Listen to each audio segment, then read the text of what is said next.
Hello, hockey fans. Tonight, Game 3 of the Stanley Cup Final between the Edmonton Oilers and the Florida Panthers. The series shifted to sunrise for the first time in this series, and the series is even at 1-1 entering this game.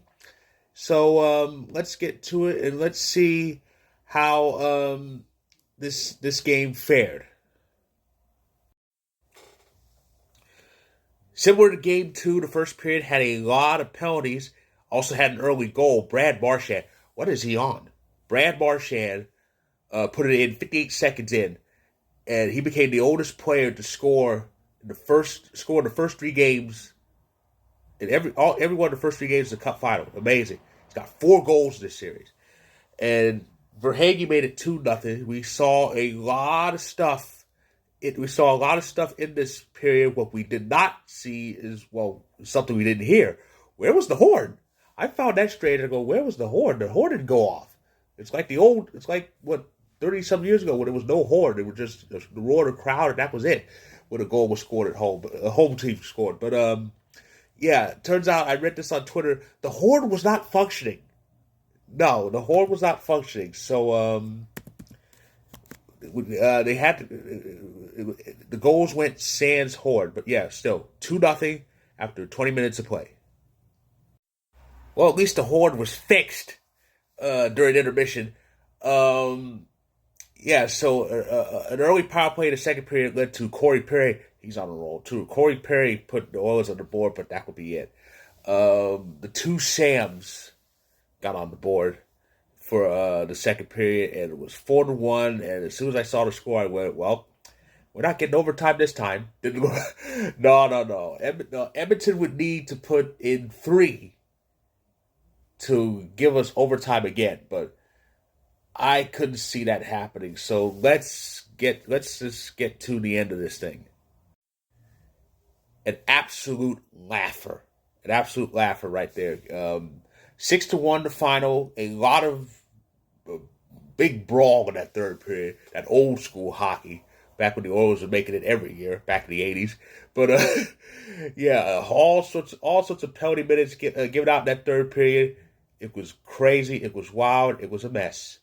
That's hockey, baby. So, so Florida got their pound of flesh and resulted in a 6-1 victory for the Oilers. This was their worst performance in this postseason. And it was the first time they really got punched in the mouth like this since, I think, Game 2 versus LA. Of course, we all know what happens when McDavid and Draisaitl get pissed off. Speaking of the former of that duo, Connor, you need to kind of put some pucks in that net there, buddy. I mean, he has 5 helpers. He has 5 assists in this final. I mean, assists are good. They add up. But a guy like that's supposed to be putting pucks in. He does not have a goal in this series. 97 needs to be putting the puck in the net. I think he will. After all, it's Connor McDavid. Of course he's going to put the puck in the net. But it has to happen pretty soon. They have time. It's only 2-1. And here's the thing. I think I mentioned this before. In a 1-1 Cup Final, the winner of Game 3 wins, goes on to win the series 70% of the time. 23 times out of the past 30. However, all 7 of those losses were from teams who won Game 3 at home. So Florida's going to have to. So Florida has a chance to get off the schneid in that category. But we'll see how this turns out. Like I said, McDavid and Draisaitl don't get shut down forever. No. Those are 2 sleeping giants right there. I can see them rising up and getting all sorts of points in this next game and probably beyond. We have a couple days to find out. Game 4 of the Stanley Cup Final, still in sunrise. Thursday, 8 p.m. Eastern, 5 p.m. Pacific. The entire Cup Final is on TNT here in the States. Also simulcast on True TV and streaming on Max. So, that is my recap of Game 3. If you like this video, click the like button. If you're on YouTube, click subscribe. If you want more, if you're on TikTok and Instagram, feel free to hit that follow button. My story on Vocal, there it is right there. There's the link right there. Check it out when you can.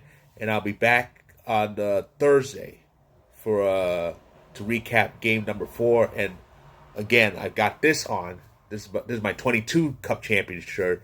But today and tomorrow it's a double anniversary for us Avs fans. Today is the anniversary of our second Cup win in 2001. Tomorrow is the anniversary of our first Cup victory. So that's why I got this on. So anyway, I'll be back on Thursday to recap game number 4 of this Stanley Cup final. So stay tuned for that.